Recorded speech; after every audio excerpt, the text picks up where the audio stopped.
regional. Entonces yo le dije que usted como jurista y un filósofo, pues hiciera una reflexión sobre eso para que nosotros tengamos alguna información sobre lo que es una ontología regional. La ontología del ser en su universalidad, pero ya en la región, las regiones del ser caribeño. Entonces le dije que viniera para de hoy en 8. Hoy en 8, ¿no? Sí. Ahora nos toca nada menos y nada más que compañero profesor Luis Ribón Pérez. Y él ha sido un profesor que tenemos mucho tiempo de estar viéndonos todos los días en filosofía desde el siglo XIII. Y llovía en esa época.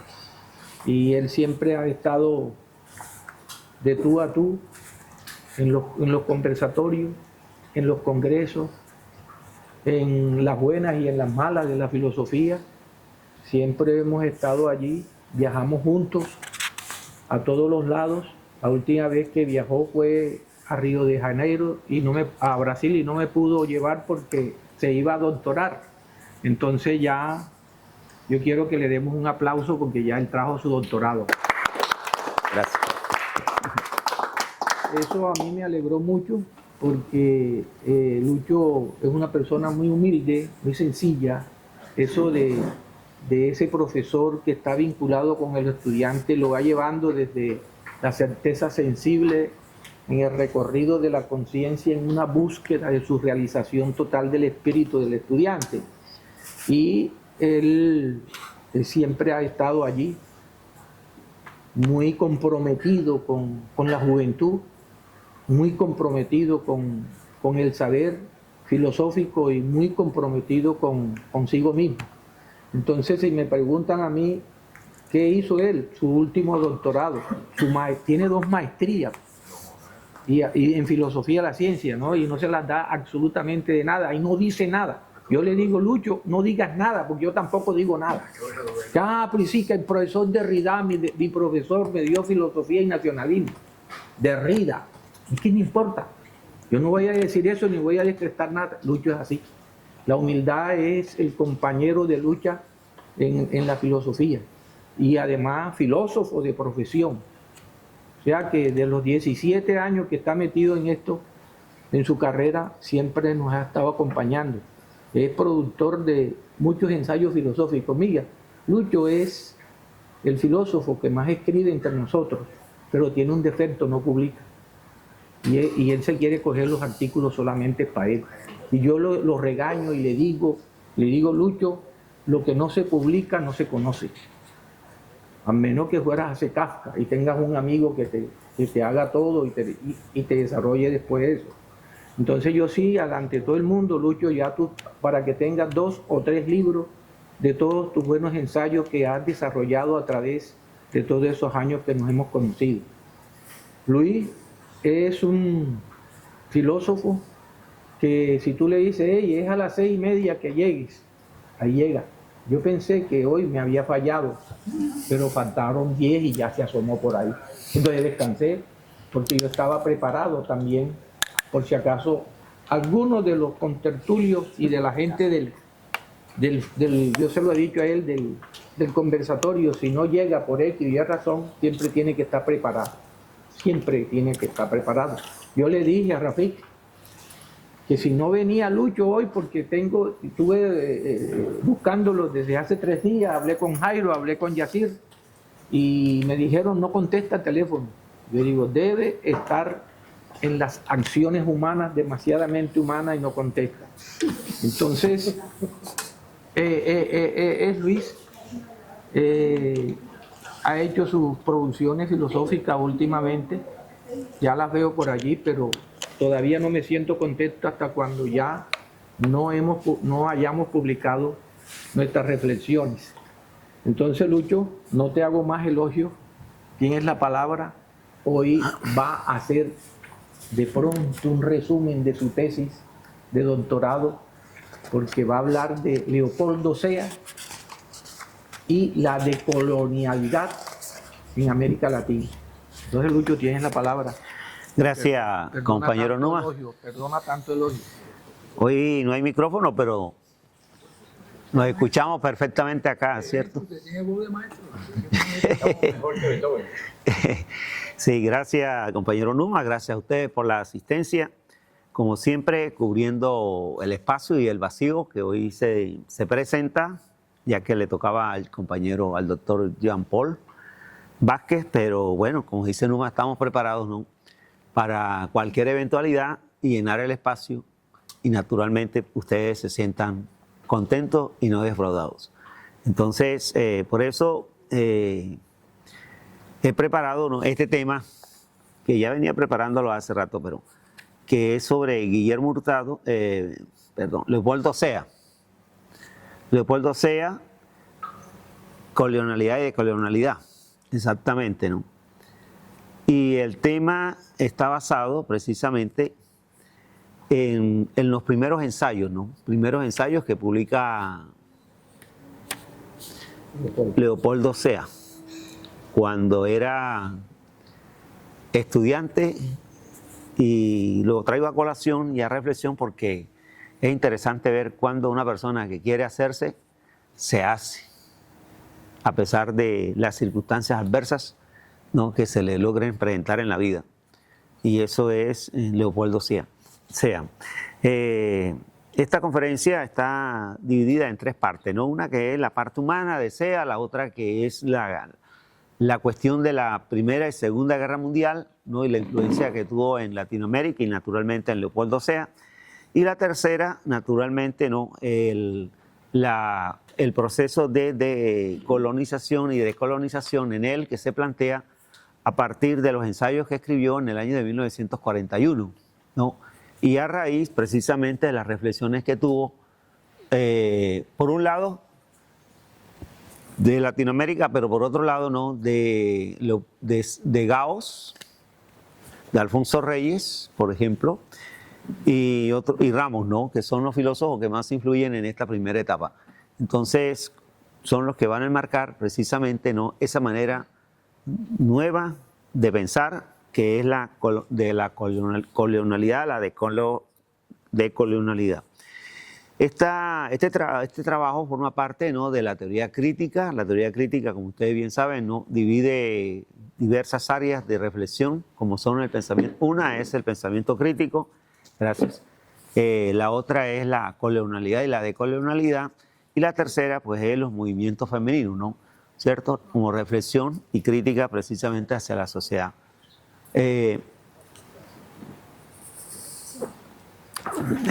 Muy bien. Entonces, inicio de la siguiente manera. Bienvenido allá, compañero. Bien. Leopoldo Sea toca el tema de la descolonización en casi toda su obra que se extendió a lo largo de muchísimas décadas. Fue un hombre longevo y activo hasta el final de su vida. Solamente para examinar el caso de Sea se requiere un curso completo, un curso entero, muchas clases para poderlo comprender cabalmente. Sea entendió el trabajo descolonizador de América, desde México hasta la filosofía en el sur, pero también desde las humanidades y de las ciencias sociales en general. En ese sentido, Leopoldo Sea pertenece a una tradición latinoamericana y mexicana descolonizadora, que comienza a finales del siglo XIX y principios del siglo XX, con una tradición muy rica, y es muy importante que conozcamos esa tradición. Que no nos quedemos con la idea que la descolonización es un tema de ayer y de hoy, sino que es un tema que viene de antaño, y por desgracia nosotros muchas veces ignoramos ese trabajo que se ha hecho, que es la descolonizar. Entonces hay que descolonizar por varias razones. Pero quizás la principal es la falta de interés que hay en instituciones y en la academia y en la comunidad filosófica en general en Latinoamérica y también en México y en general, ¿no?, América del Sur. Y de acuerdo a esto, de su propio pasado, es importante entonces conocerlo. O sea, que se nos olvida de lo que hicimos hace 100 años, hace 50, hace 20 y hace 10 años. Y por eso muchas veces lo que nos encontramos es gente que no está descubriendo el hilo negro otra vez cuando ya se había dicho todo. Bueno, es imposible resumir en una sesión el pensamiento descolonizador de Leopoldo Sea, porque me voy a ocupar solamente de unos trabajos que él hizo del año 1941 y de unos ensayos al año de 1942. No voy a ocupar del Sea maduro, del Sea viejo, que ya tiene otra influencia, ¿no?, naturalmente, principalmente de Hegel. Hegel actúa mucho en Leopoldo Sea a partir, ¿no?, de esa etapa ya de madurez y de vejez. Y sobre todo, ¿no?, la fenomenología, y el libro que mucho le llamó la atención a él fue El amo y el esclavo, por ejemplo, la parte del amo y el esclavo. Y la dialéctica. Y la discusión que naturalmente, y el debate que va a tener junto con un filósofo peruano también, que nos dice, ¿existe una filosofía latinoamericana? Salazar Bonte. Entonces, me voy a dedicar nada más a la primera parte de los años 1941 y 1942. En aquel entonces, Leopoldo Sea era joven, no llegaba a los 30 años, todavía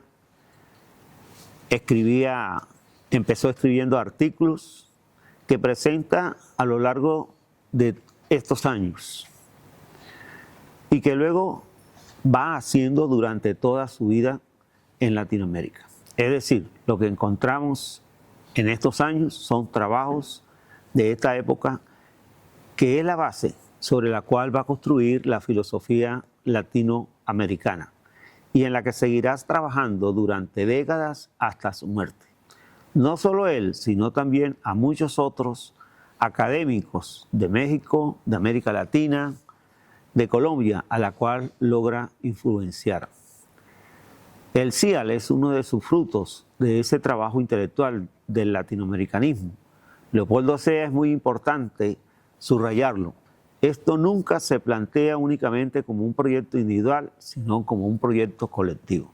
Sea no se plantea el proyecto de la colonización a la descolonización como un proyecto individual que le atañe a él, sino que es un proyecto que debe ser colectivo. Es decir, Leopoldo Sea pensaba en la filosofía no como una labor de investigador aislado, de un profesor aislado, el filósofo que está encerrado en su estudio. No, Sea tenía la visión de la filosofía muy distinta, o sea, su filosofía era construcción de comunidades, recuperación de tradiciones, trabajo en equipo, creación de instituciones. En ese sentido, Leopoldo Sea fue un avanzado, un adelantado de su época. La mayoría de los pensadores de aquella época tenían una visión bastante individualista del trabajo académico.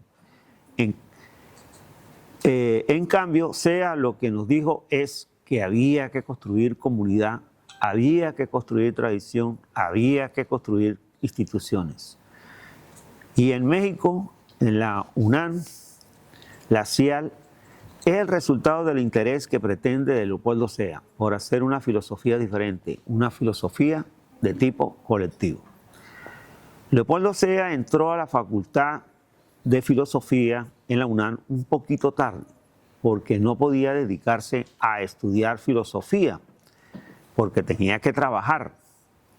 Escribió artículos en periódicos muy modestos, que se llamaba en esa época El Hombre Libre. Era un periódico de oposición al régimen de aquel entonces, que era un régimen de calles. Leopoldo Sea hacía todo tipo de trabajo para poderse sostener y solo a través del periodismo podía expresarse. Una anécdota que les voy a contar, y antes de hablar de la descolonización en Sea, es la siguiente. En el año de 1941, Leopoldo Sea trabajaba en correos, llevando, ¿no?, las cartas, ¿cierto? Como se hacía antes. Mensajero. De mensajero, sí, como se hacía antes. Ya esa todavía existe, ¿no? Bueno, no tenía un trabajo formal. Era lo que se llamaba un trabajo meritorio. Hacía cosas, trabajitos, y le daban propinas. Total, que en este periódico, en su columna que se llamaba El Hombre Libre, Sea escribió un artículo donde denunciaba ciertos problemas que había en el servicio de correos. Él lo denuncia. Y dice ahí que había una serie de cosas medio raras en la contratación del personal. Y dijo, bueno, ya después de escribir esto, me van a sacar, me van a botar, ¿no?, del trabajo, ¿cierto? Ya estoy fuera de servicio, pensaba él, y naturalmente llegó, escribió una carta y puso la renuncia.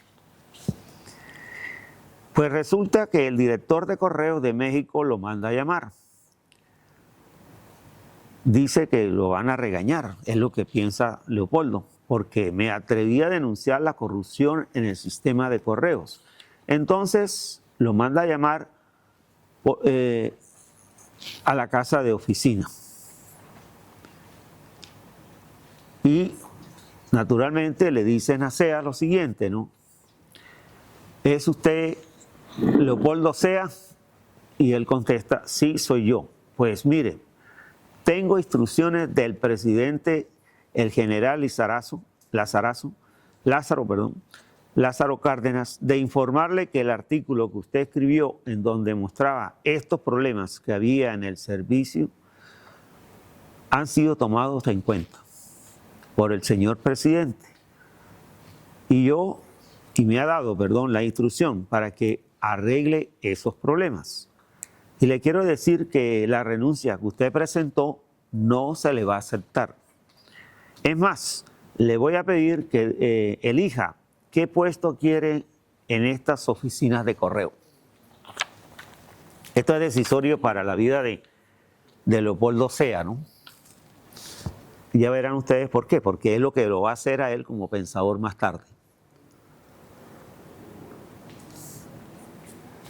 Luego cuenta Sea que en ese momento se le perdió el foco y dijo, yo lo que quiero es el turno nocturno.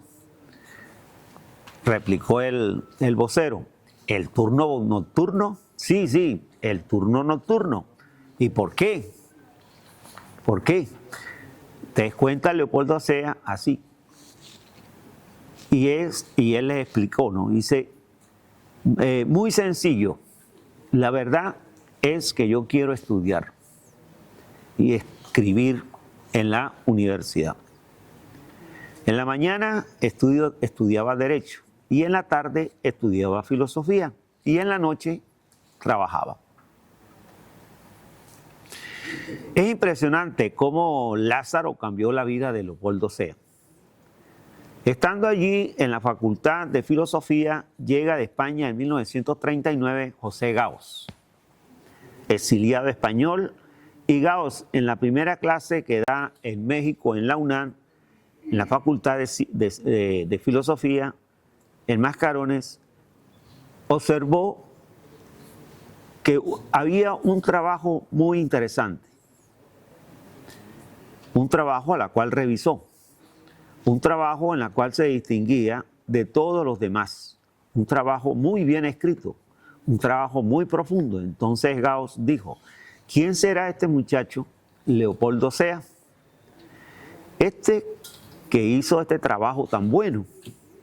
Luego al otro día llega a la clase y pregunta, ¿quién de vosotros es Leopoldo Sea? Entonces resulta que Leopoldo se colocaba en el último puesto del salón, de la clase, y él seguía preguntando, ¿quién es Leopoldo Sea? Pero resulta que Leopoldo Sea no le contestaba porque se quedaba dormido. Como trabajaba de noche, en clase se quedaba dormido, ¿no? Después despertó y que sus amigos le dijeron, entonces él contestó, yo soy Leopoldo Sea. ¿Sí? Entonces el profesor Gauss le dice, carajo, pero tú lo que estás es durmiendo. Lo manda a llamar y resulta que Gauss descubre que en efecto es Sea, que estaba durmiendo, porque no dormía, y estudiaba Derecho en la mañana y Filosofía en la tarde, y toda la noche trabajaba en servicio de correos.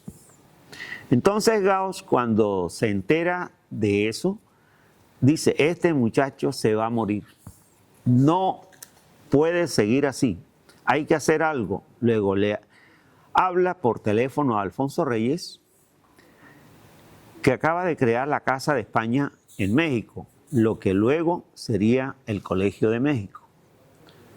Gauss le dice a Alfonso Reyes, es que tengo un alumno brillante, pero este muchacho no duerme, ¿hay alguna manera de ayudarlo? Y dice Alfonso Reyes, aquí no tenemos becas, pero como tenemos la influencia de España, vamos a pedirla. Que se ofrezcan las becas de ahora en adelante. De esta manera, Leopoldo Sea es el primer becario del Colegio de México en este momento. Gracias a estas colaboradores y a su esfuerzo propio, se convierte en el filósofo más prominente de América Latina del siglo XX. El 10 de mayo de 1941, Alemania invade a Bélgica, los Países Bajos y Luxemburgo. La temida confrontación europea se hacía realidad. Estoy hablando de la Segunda Guerra Mundial, la cual también se ve la influencia en América. Desde tiempo atrás, cuando era evidente que estallaba una guerra mundial, ya había un tema flotando en el ambiente cultural mexicano. O sea, era un tema de conversación, de discusión, un tema que había sido tratado en artículos periodísticos, en artículos de revistas especializadas, en libros. Antonio Caso, Samuel Ramos, Alfonso Reyes, pero también por pensadores europeos, como por ejemplo Paul Valéry.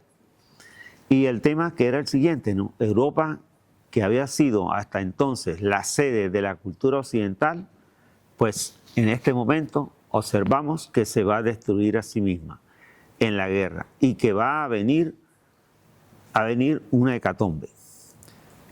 ¿Era posible que Europa no sobreviviera a la civilización en el viejo continente? Por ello los pensadores latinoamericanos y mexicanos ya no podían seguir dependiendo de las ideas que llegaban de Europa y menos de esa influencia barbárica.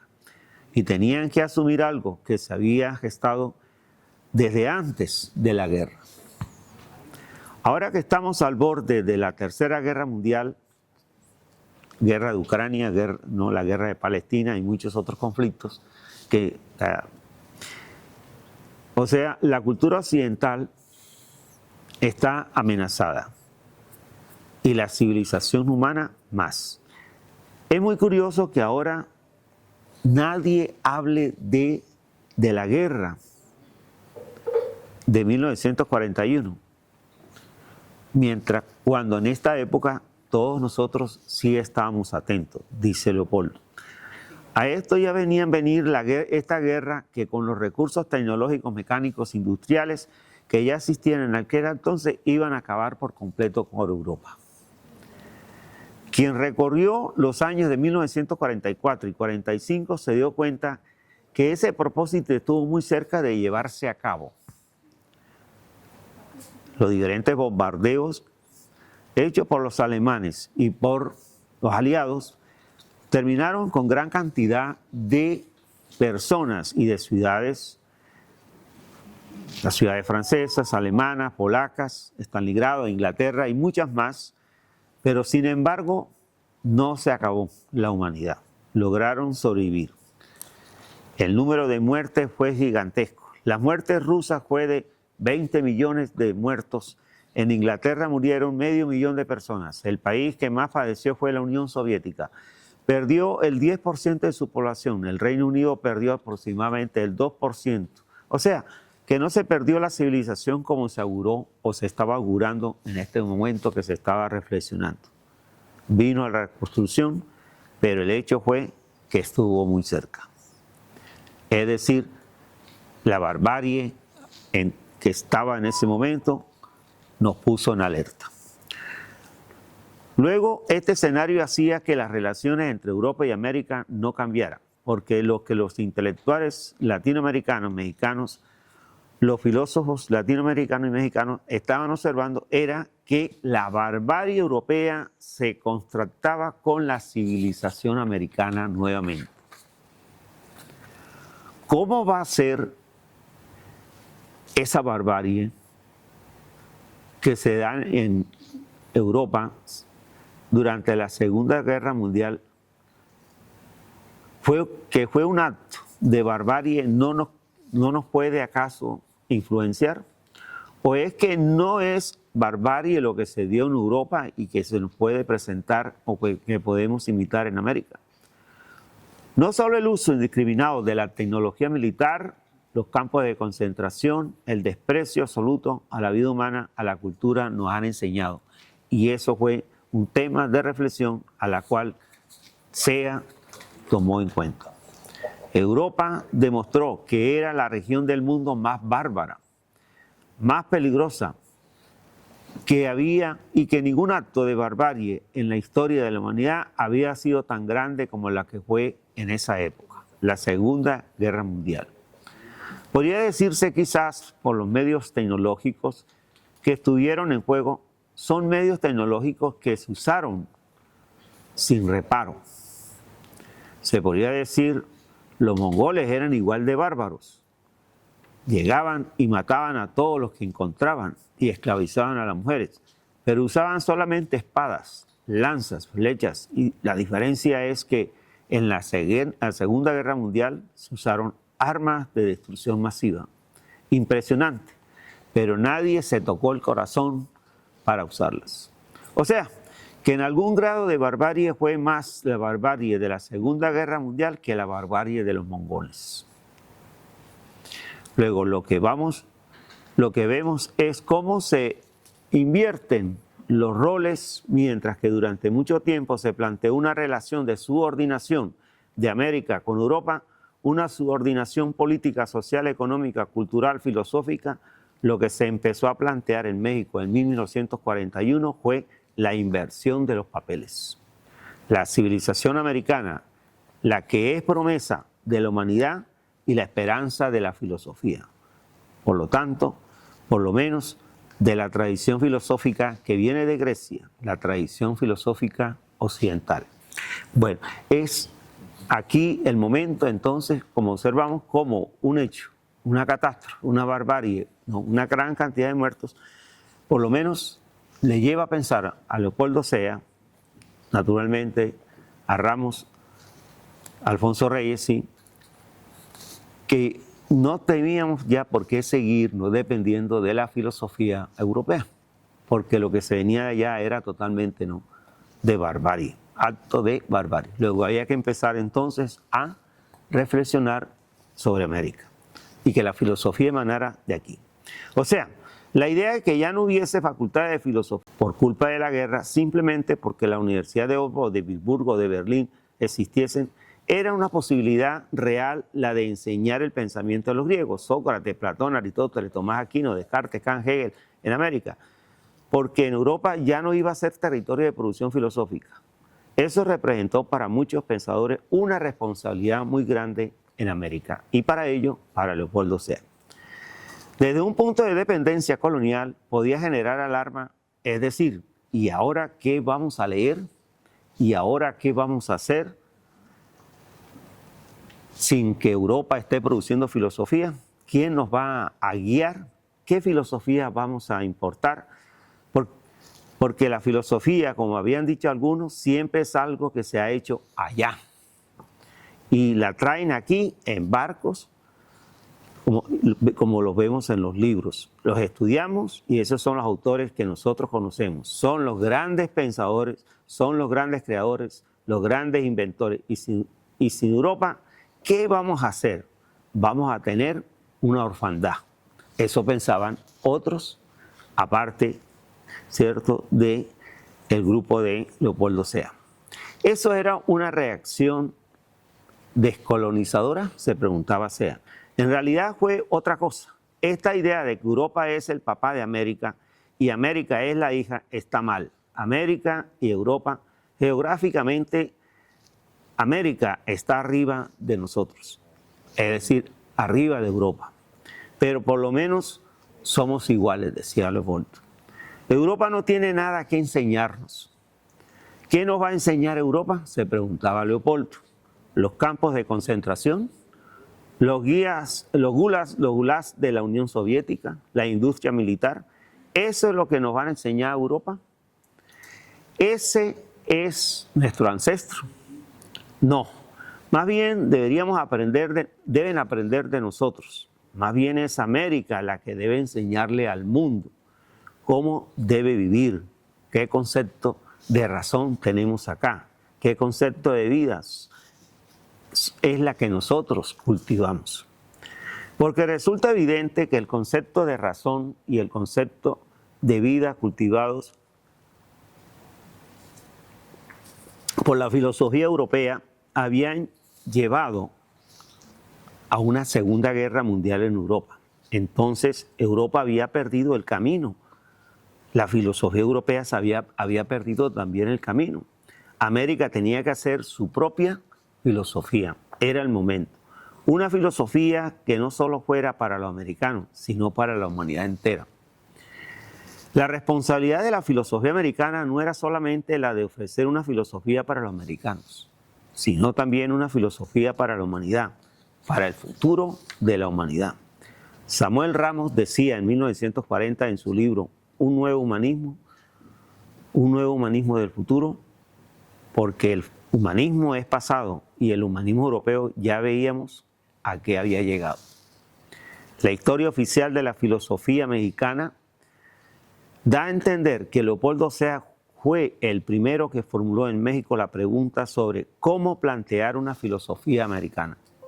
Pero antes de él, otros filósofos mexicanos como Samuel Ramos y otros pensadores curiosos de esta, muy olvidados, por ejemplo como Alberto Aray, ya se habían hecho el interrogante, ya se habían contestado a su manera. Igualmente pasaba en América del Sur. El 15 de junio de 1941, pocos meses después de la ofensiva alemana hacia Francia, se publicó en la revista de aquel entonces que se llamaba Letras de México, una reseña de un libro que había aparecido en esos días. El libro se llama El logicismo autónomo. Y el autor era Alberto Taray, que era de origen japonés y era arquitecto, pero los demás eran filósofos. En ese opúsculo publicado en 1941, Aray sostiene que la cultura europea está en peligro de desaparecer. En consecuencia, América debía continuar con la tradición filosófica occidental. Este ensayo le llama la atención también a Leopoldo, ¿no?, y le hace énfasis en su gran planteamiento que él tiene, ¿no?, su gran proyecto.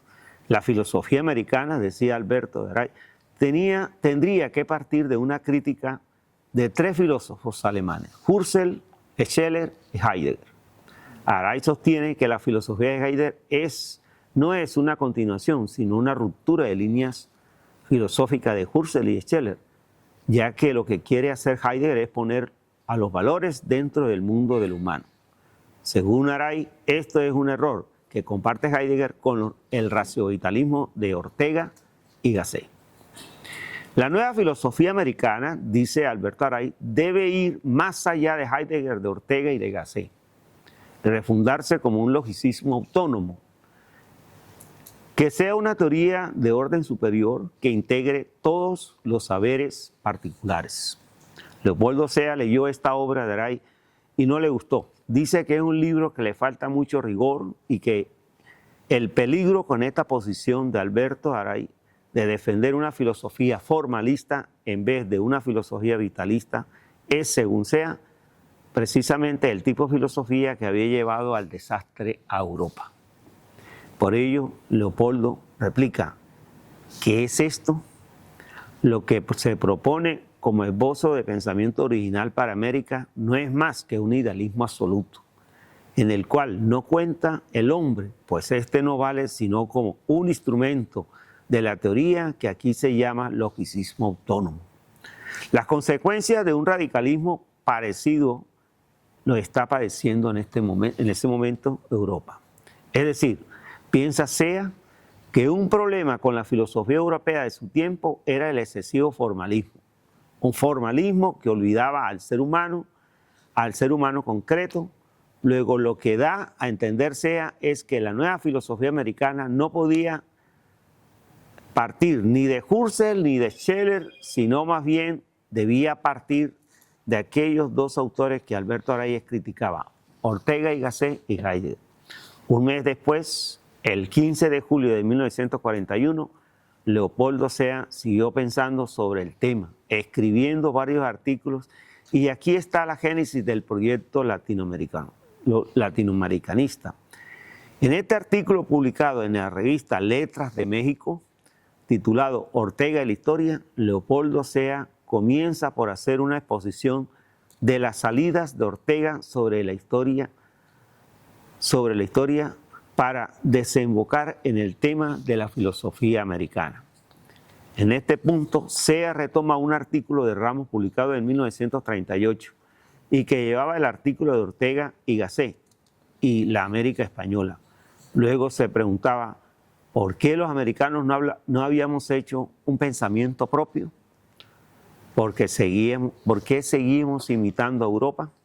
Su respuesta es que nuestro sentimiento de inferioridad nos lo ha impedido, pues hay una justificación filosófica de esta actitud.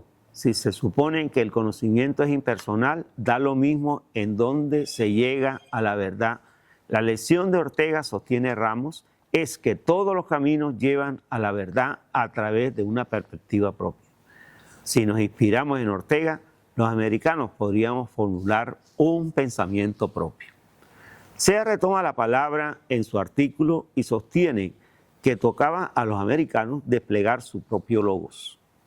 Acuérdense de Ortega y Gasset, que habla del logos de Manzanares. Manzanares, pues es un riachuelo, ¿no?, situado en Madrid. Entonces Ortega decía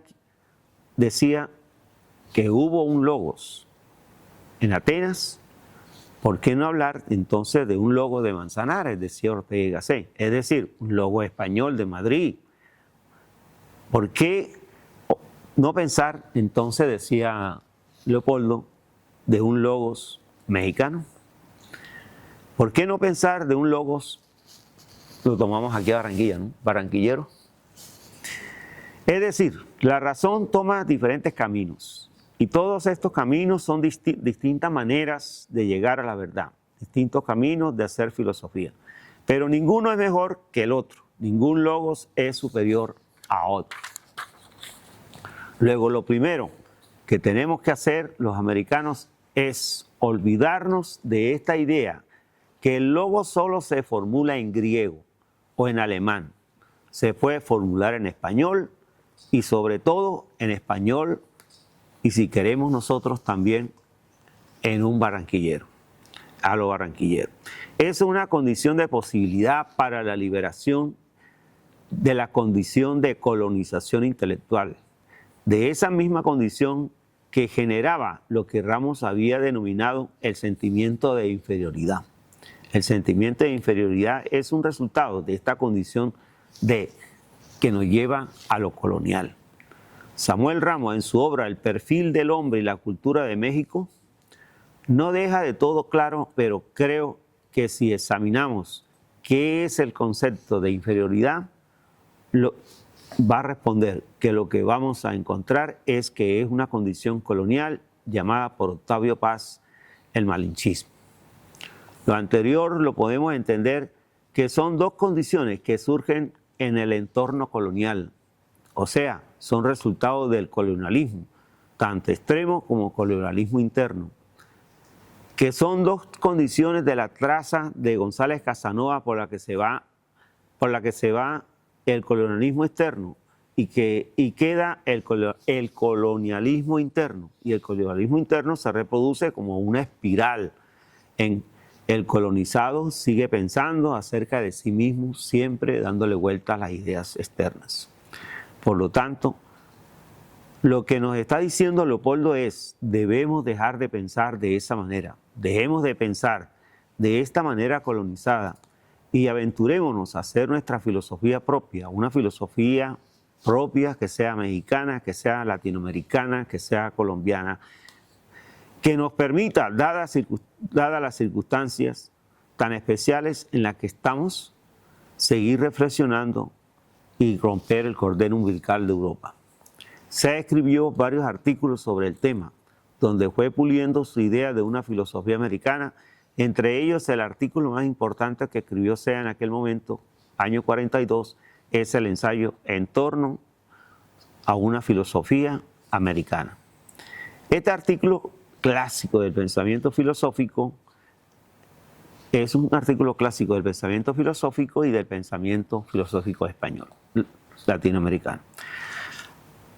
Aquí Leopoldo Sea se plantea 3 tareas para una filosofía americana en este libro, que es interesante.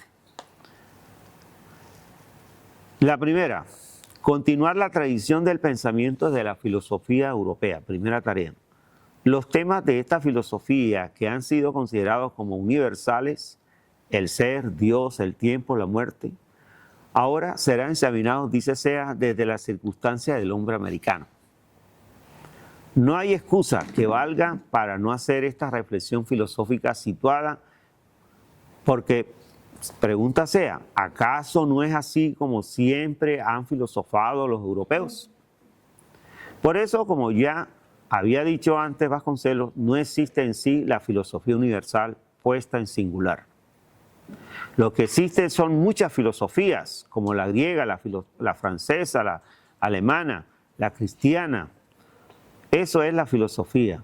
La filosofía es la filósofa. Luego, la filosofía americana sería una de esas filosofías, pero no porque se distinga de las demás por ser americana, sino es filosofía de la misma manera en que la filosofía francesa, la filosofía alemana, la española han sido filosofías bajo una pretendida universalidad, pero que eso no significa que hayan dejado de ser siempre filosofía francesa o filosofía alemana. La segunda tarea es de la filosofía americana, dice Sea, es tratar los temas propios de su circunstancia, a diferencia de lo que se había sugerido, el hecho de que esos problemas fueran estrictamente americanos. No significaba que no pudieran abordarse de manera filosófica. Uno de estos problemas es la filosofía de la historia de América y de su compleja relación con la historia europea, tema del que ya habían escrito antes autores como Samuel Ramos y Francisco Romero. Se sostiene que lo propiamente americano ya no está en la cultura precolombina, pero frente a la cultura europea, los americanos tampoco la consideramos como nuestra, sino que nos sentimos imitadores de ella. Según Sea, ese sentimiento de atracción y rechazo frente a lo europeo define a lo propiamente americano. Para romper con el impasse, los americanos deben dejar de empeñarse en realizar la utopía europea. Esta es una idea que había defendido Alfonso Reyes en su ensayo brillante que él llama Presagio de América, en donde dice, de alguna manera los europeos habían visto en América el lugar donde iban a realizar su utopía y que los americanos tenemos la responsabilidad de llevar a cabo esas utopías europeas. Y dice Sea, olvídense, nosotros no somos los conejillos de India de la utopía europea. Ellos que se arriesguen por su cuenta. Vamos nosotros a hacer nuestra propia filosofía. ¿Perdón? Sí, ya está, ya terminamos. Sí. Nuestra propia filosofía. De qué es lo que queremos ser. No a partir de lo que los europeos han pensado que se puede hacer aquí en América, y hacer una filosofía propia que parta de nuestra realidad. Esta es la única manera, dice Sea, en la que podremos dejar atrás los sentimientos de inferioridad de la cultura de los americanos, tanto la del norte como la del sur. Y entonces Leopoldo dice, los americanos deben reemplazar este sentimiento de inferioridad por un sentimiento de responsabilidad, un término muy preciso y concreto en él, ¿no? Responsabilidad.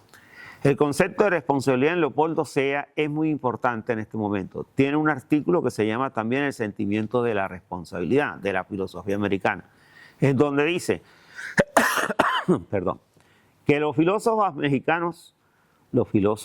americanos y mexicanos, todos deben asumir su responsabilidad. Ahora creo que este concepto de responsabilidad debe entenderse en una clave decolonial, porque es una responsabilidad que supone una ruptura con la filosofía europea, no en el sentido de ser una filosofía antieuropea, no. Por eso dice Leopoldo Sea que se debe recoger, se debe recuperar, sino con la responsabilidad de ser agentes autónomos, es decir, una filosofía descolonizada es una filosofía autónoma, es una filosofía que piensa por su cuenta. No basta, fíjense, nada más que la filosofía descolonizada, es una filosofía anticolonial. Además de ser una filosofía anticolonial, tiene que ser una filosofía autónoma, una filosofía que sea capaz de pensar por su cuenta. La tercera tarea de la filosofía americana es la de asumir su responsabilidad histórica frente a la autodestrucción europea y de convertirse sin temor y sin dudas en la filosofía del futuro. Leopoldo Sea, en una filosofía americana, deberá iniciar esta tarea que consiste en buscar valores que sirvan de base a un futuro de tipo de cultura. Y su labor tendrá como finalidad la de salvaguardar la esencia humana, aquello por lo cual un hombre es un hombre. A una tarea así no se le puede soslayar universalidad. Sea sigue sosteniendo esa tarea de tipo universal y no simplemente americano, tendrá que ser el supremo afán de nuestra posible filosofía. Nuestra filosofía no debe limitarse a los problemas propiamente americanos, a los circunstanciales, sino a los que esa circunstancia nos amplía, en la cual también estamos insertos como hombres que somos. No puede soslayarse la extraordinaria ambición de esta última tarea, ni mucho menos su significado para la historia de la filosofía. Podría decirse que en este ensayo Leopoldo define un nuevo horizonte para la filosofía, la misión que Leopoldo se dio a sí mismo y que realizó hasta el último de sus días, fue en la de explorar en ese territorio abarcado por ese horizonte descubierto, un horizonte filosófico. Pregunto, ¿cuál es ese horizonte? El horizonte de una nueva humanidad, de una humanidad que podríamos llamar postcolonial. ¿Qué tendría de postcolonial? Porque todos tenemos relaciones asimétricas de poder. Tendrían que desaparecer esas relaciones y entonces los ambiciosos del proyecto de Sea es una nueva filosofía que se podría plantear a sí mismo la humanidad. Esa filosofía postcolonial sería una filosofía planteada desde América y particularmente desde México. Es lo que pensaba Sea. Yo diría desde los países que tienen acervo y autonomía propia y filosófica. Este horizonte, conclusiones, este horizonte de la humanidad se haría en América, para ser más precisos, desde México, desde los salones de los diversos claustros de nuestras clases, desde los conversatorios filosóficos, desde este contexto de la crisis política, social, filosófica, global. La esperanza humana se abre a un nuevo horizonte filosófico en la filosofía colombiana, mexicana, peruana, chilena, boliviana. La responsabilidad y el compromiso que Leopoldo Sea se plantea es muy grande y es repensar el ser humano, es repensar los valores humanos, es repensar el sentido de la historia humana. Hay que hacer filosofía postcolonial. por donde más se pueda, y termino con esta reflexión sobre la Tercera Guerra Mundial. La filosofía mexicana, colombiana, peruana, argentina y brasileña tienen que decir algo. La cultura de estos países de América tienen que decir algo. No podemos quedarnos callados ante esta situación de guerra que se vive en Europa en estos momentos y el genocidio que se vive en Gaza y de la amenaza constante de Putin de tirar la bomba atómica y de Corea de estar amenazándonos también con acabar la humanidad. Y la OTAN de estar también, ¿no?, trayendo nuevos inventos tecnológicos para tratar de acabar con el mundo. Creo que hay que recordar lo que dijeron estos pensadores mexicanos como Antonio Caso, Samuel Ramos, Leopoldo Sea, Alfonso Reyes, para que el pueblo latinoamericano levanten la voz y vuelvan a hacer el llamado a la civilización, a los verdaderos valores y a la defensa del genuino humanismo. Hay que defender la existencia misma del ser humano. Gracias. Sí. Lucho desea. En la primera etapa. La primera, sí. El joven Sea. El joven Sea, el pelado Sea. Sí, es importante porque este Sea vino aquí a Barranquilla cuando estaba en el gobierno del primer cura Hoyos. Estuvo precisamente ahí en la aduana visitándonos y tuvimos una conversación con él y con Juan B. Fernández Renovisky. Ustedes saben que él era filósofo y además de la Universidad Nacional. Lo que pasa es que el periódico se lo tragó, pero según el maestro Carrillo decía que era uno de los filósofos más representativos del Caribe, Juan B. Fernández Renovisky, en su época cuando estudió Derecho y Filosofía. Sea vino a eso, a plantear todo ese planteamiento que hace el maestro hoy, el joven Sea, audaz, bien comprometido, y que sería bueno que conociéramos también el maduro Sea, el viejo Sea. El maduro y el viejo Sea. El maduro y el viejo Sea, porque sí, son tres etapas. Nos vamos a quedar en la primera etapa, sí, y hagamos entonces esa discusión sobre lo que nos ha expuesto el profesor. Tiene la palabra. Joven, joven y joven. Tres jóvenes. Nada de viejos. Nada de viejos. Puro joven. Bueno, lo mío es un comentario que la ponencia del profesor Ribón me hace recordar algunas lecturas que dice del maestro Danilo Cruz Vélez, donde él resaltaba la característica manifestaba como una esperanza y una añoranza acerca de las características de la filosofía o del desarrollo de la filosofía en América, en especial en América Latina, y era una añoranza hacia el eclecticismo. Hemos sido una colonia y ha habido una mezcla impresionante de toda la cultura, etnia, y eso ha permitido el nacimiento de un ser humano bastante peculiar. Entonces aquí tenemos África, tenemos los indígenas, tenemos los europeos, tenemos los árabes, y todo eso se ha mezclado de una manera, yo diría, perfecta, en todos los niveles de las realidades humanas, tanto cultural, religioso, artístico, culinario y sobre todo filosófico. Entonces podríamos decir, siguiendo ese espíritu del maestro Danilo Cruz Vélez, que esta es una filosofía auténticamente universal. Digamos que la filosofía latinoamericana logra trascender muchos sesgos y generar realmente una sensación de unidad, de un hombre nuevo que puede pensar sus problemas desde nuestras realidades, pero sin caer en un fanatismo o en un sectarismo que nos impida obtener lo mejor de cada una de las realidades humanas. Entonces, me gusta mucho el sentido que le da. Maestro. Lo mío es un comentario, pregunta, con respecto a lo siguiente. Bueno, ya que mencionaron que era el joven sea, pero no por ello menos preparado. Es decir, No, el Tratado de Wittgenstein lo escribió siendo joven, pero no por ello quiere decir que sea joven en el sentido de filosóficamente impreparado. Pero me llama la atención, digamos, el lugar que se le da a la filosofía, y en este caso a la filosofía europea, como una forma de fracaso en términos de la ocurrencia política de la guerra, geopolítica, económica, lo cual me hace pensar de que SEA en su momento tenía una idea de la filosofía europea como si en realidad permeara, y es posible que así sea, todas las instancias de la sociedad, ¿no?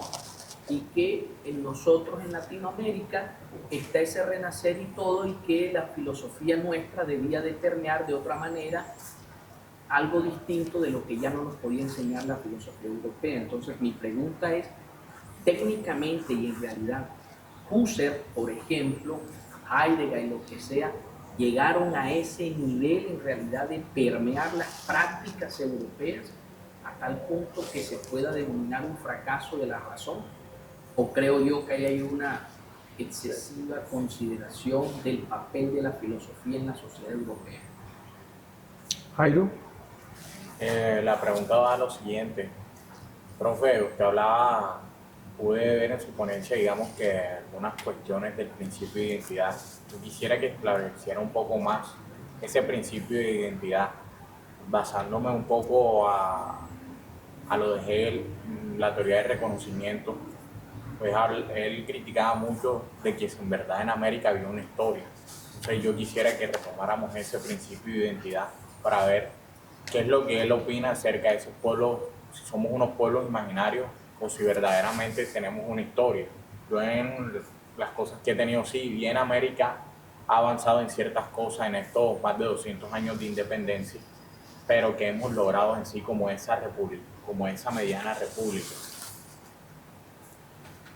¿Tres, Lucho? sí.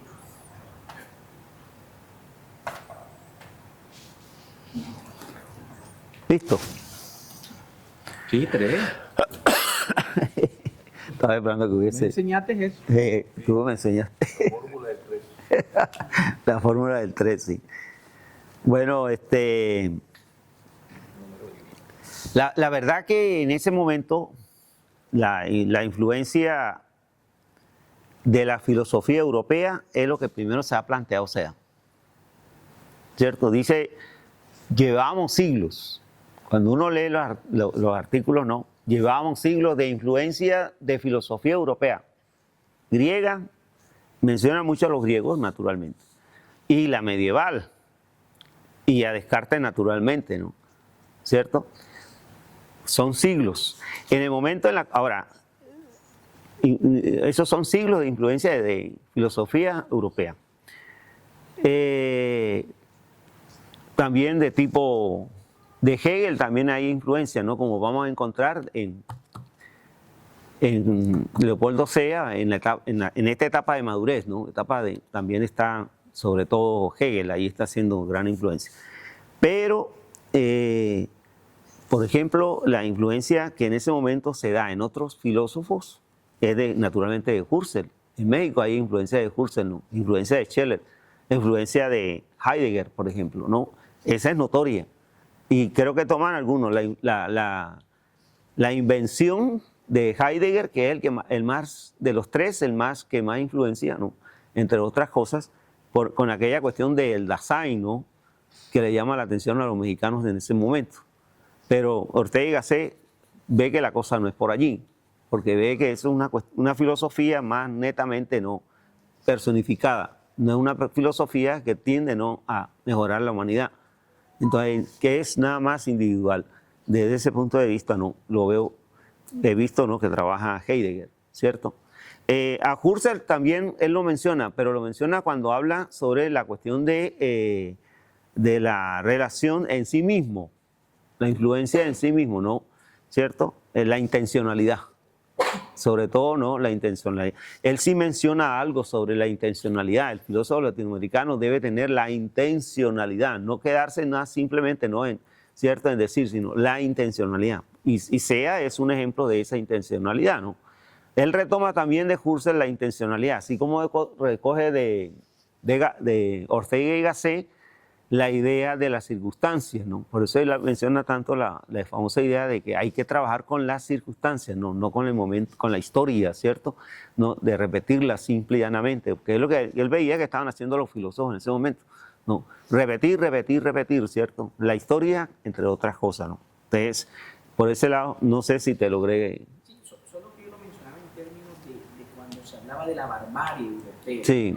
Y de alguna manera se presentaba como esa crisis de la racionalidad europea, es decir, al haber tenido a personas de la talla de Husserl, Heidegger, pero no solo ellos, Descartes, cualquier cantidad de filósofos importantísimos que de alguna manera termina fracasando en guerras mundiales, digamos, en la aniquilación del otro, etc. Entonces, cuando al principio yo escuchaba el tema de esa barbarie europea, y que no tenían entonces nada que enseñarme, y no por un tema eurocentrista, me parecía a mí que la apreciación allí de SEA, o por lo menos como se presenta Leopoldo SEA allí, era de una estima, creo yo, un poco romántica del papel de la filosofía en la historia de Europa. Es decir, si bien es cierto que hay un aprecio por la filosofía y todo, no sé qué tanto se pueda medir, digamos, el papel de la incidencia de la filosofía en la vida práctica, política y todo. Pensemos, por ejemplo, un tipo como Bertrand Russell, que incidía en los periódicos londinenses más importantes, era un pacifista, el tribunal Russell, que era un tribunal moral, etc. Pero ese no lo alcanzó a leer SEA, fíjate tú. No, sí, no llegaba porque, digamos, los medios de comunicación en ese momento no estaban, ¿no? Y los libros, como dice, los libros llegaban. Sí. Si la filosofía fuera algo que permitió esa barbarie y fuera una responsabilidad propia de la filosofía europea. Era por ahí mi pregunta. Sí. Sí. En cierto sentido, él ve que el racioitalismo es el que ha llevado, ¿no?, esa falta de razón, ¿cierto? Es la que ha llevado precisamente al hombre a la Primera y la Segunda Guerra Mundial, ¿no?, que acabaron, en cierto sentido, no a la humanidad de Europa, por un lado. Y por otro lado, él también consideraba que ya las facultades de filosofía en Europa parece que no iban a funcionar como estaban funcionando antes, ¿no? Entonces, por eso había que aprovechar el momento para aquí fomentar la filosofía, ¿no? Algo interesante que se planteaba ahí, ¿sí? Desde ese punto de vista, sí. Bueno, el principio de identidad, Hegel, la historia, la cuestión de... Hegel sí plantea, no, el principio de identidad, porque lo primero que él dice naturalmente es, cuando habla de Husserl, es precisamente, no, la intencionalidad de que el hombre debe tener conciencia. Y el momento que, pero eso ya lo plantea en la época de madurez más exactamente, ¿no?, cuando habla con Hegel, porque él tiene la dialéctica es fundamental y él considera, ¿no?, de que la realidad no la está viendo, y luego en la tercera época de vejez entonces va a entrar a hablar de que del amo y del esclavo, ¿sí?, y naturalmente del reconocimiento de nuestros pobladores que existen también, ¿no?, y de nosotros mismos. Entonces, en la segunda etapa, llamémosla así, que es una influencia de Hegel, que es un debate que tiene con Salazar Bondi, existe una filosofía latinoamericana, ¿no? Él dice que naturalmente la filosofía es dialéctica y que el ser humano es, ¿cierto?, un ser que de tanto conocer la realidad, lo primero que debe hacer es empezar a tomar conciencia. Y a partir de esa conciencia empezar a reflexionar para poder, ¿no?, transformar y emancipar. Sin eso no podría él realizar lo demás. Sí, pero primero había que tener el aspecto ese de Husserl, que era la intencionalidad, ¿no? Sin eso no se puede tener conciencia.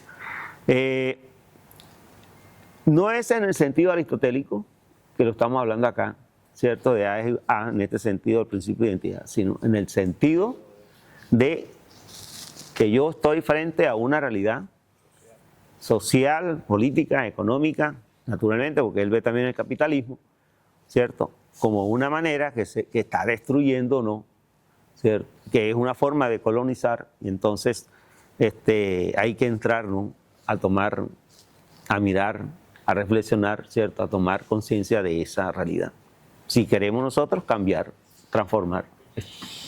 Bueno, Hay otra cosita allí, ¿no? Y es esto, en la segunda parte, este principio de identidad, dice él, nos lleva a un republicanismo. Eso es importante entenderlo también, ¿no? Republicanismo en el sentido de que cada persona va a tener, ¿no?, una autonomía. Y en medida que el hombre tenga autonomía, para él es importante. El hombre, al tener autonomía, es una persona que va a reflexionar sobre sí mismo y la realidad, ¿no?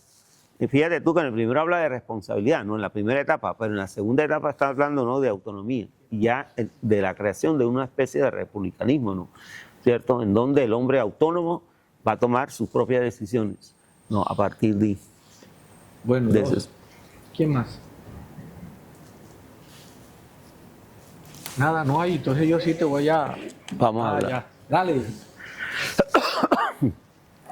eso, cuando se habla de filosofía latinoamericana, que hay que cambiar la historia de la filosofía, o cuando se habla de filosofía latinoamericana, nos estamos diciendo que hay que hacer la filosofía de nuevo, o que hay que hacer como Aristóteles y recopilar todo el pensamiento latinoamericano, o hay que hacer como Hegel y reconstruir las escuelas filosóficas, porque cuando la filosofía nace, o cuando los grandes filósofos de estas épocas, medieval, moderna, antigua, ellos no se consideraban incluso y yo estoy haciendo filosofía italiana, yo estoy haciendo filosofía romana, yo estoy haciendo filosofía helenística. No, ellos hacían filosofía y pues indistintamente de su contexto, de su pueblo, de su ciudad, de su castillo, pensaban en el universal, ¿sí? Entonces, cuando se habla de filosofía latinoamericana y de que hay que pensar la realidad, ¿a qué se está refiriendo? Que hay que cambiar la historia de la filosofía, que hay que cambiar los conceptos, que hay que crear nuevas categorías, ¿sí? O se está hablando desde el pensamiento revolucionario, de pensar nuestro contexto, más allá, como incluyendo la filosofía ahí para la independencia intelectual, la independencia ideológica, una independencia política. Sí, en realidad, ¿a qué se está refiriendo la filosofía latinoamericana? ¿Por qué? Porque pues, estos filósofos hicieron y ellos no se consideran ni de aquí ni de allá, sino del mundo, del universo, del cosmos. Ya cuando nacen las historias de la filosofía es que empiezan entonces, bueno, es que Hegel es culpable de eso, esta filosofía griega, esta filosofía moderna, esta filosofía contemporánea, entonces cuando se habla de filosofía latinoamericana, ¿a qué se está refiriendo? ¿Quién más? Dale. Ya. Bueno, cuando él habla de filosofía latinoamericana, la reflexión que él empieza a hacer naturalmente es, como se plantea en las conferencias, voy a tomar las palabras, ¿no?, de Ortega y Gasset, ¿cierto? Y él retoma esa parte, ¿no? Si Ortega y Gasset habla del logo de Manzanares, Leopoldo Sea muy ágilmente dice, ¿no?, quiere decir entonces que existe un logos en Grecia. Existió, ¿no?, pero también existió un logos entre los alemanes, un logos entre los franceses, ¿no? Sí, y un logos naturalmente entre los americanos. ¿Esto a qué nos lleva? Nos lleva a que naturalmente, ¿no?, que existen puntos de reflexión. Si existió en Grecia, existió en Alemania, existió en Italia, existió, ¿cierto?, en Francia, pues en América también tenemos nuestro logo, es decir, nuestra razón para poder reflexionar. ¿Qué cosa, no? Pues poder reflexionar sobre una realidad que no es igual a la europea. En cierto sentido no es igual, es totalmente diferente, ¿sí? Una realidad que está totalmente influida por cuestiones que son netamente externas. Es decir, toda una forma de pensar, una cultura, una política, una forma social de vivir europea. Unos valores netamente, ¿no?, que son europeos. Y eso pues se vienen transmitiendo de generación en generación en forma de espiral, como dice Leopoldo Sea, a través del colonialismo interno. Es decir, existe el colonialismo externo, pero también, ¿no?, cuando nosotros lo asumimos acá y nos sentimos españoles o nos sentimos franceses, Petro se vive sintiendo italiano, se vive sintiendo árabe, ¿no? No se piensa latinoamericano, sino ni se piensa colombiano, ni de Córdoba, ni de Cundinamarca, de donde es él, no, sino él es exactamente. Entonces nos está queriendo decir de que, hombre, nosotros queremos es pensar, ¿no?, de acuerdo a esa realidad que tenemos que es colonialista. ¿Ya? La tarea de SEA es, hombre, no pensemos de esa manera colonialista, ¿sí? Pensemos como seres que somos propios de acá, la identidad de la cual hablamos hace ratito, ¿cierto? ¿Sí? Seres que somos latinoamericanos, que tenemos nuestra propia cultura, nuestros propios valores, pero que los negamos, ¿sí? Nuestra propia política, pero que no nos gusta, ¿cierto? Que somos colombianos, barranquilleros, pero que no nos gusta, pero nos gusta más como que no irnos para Estados Unidos o irnos para, ¿cierto? Que es la forma de pensar en este momento. ¿Sí te fijas? Entonces, la realidad latinoamericana que se presenta es una realidad latinoamericana que él veía en ese momento, pues, hombre, de mucha pobreza también en México. No hay que, eso ha existido siempre, ¿no? Una política, una dictadura, porque estaba Lázaro allí, el general, entre otras cosas también, ¿no? Es decir, estaba viviendo una realidad que allá era de guerra, pero acá también se estaba viviendo en unas condiciones, ¿no?, deplorables, ¿cierto? ¿No? O sea, las condiciones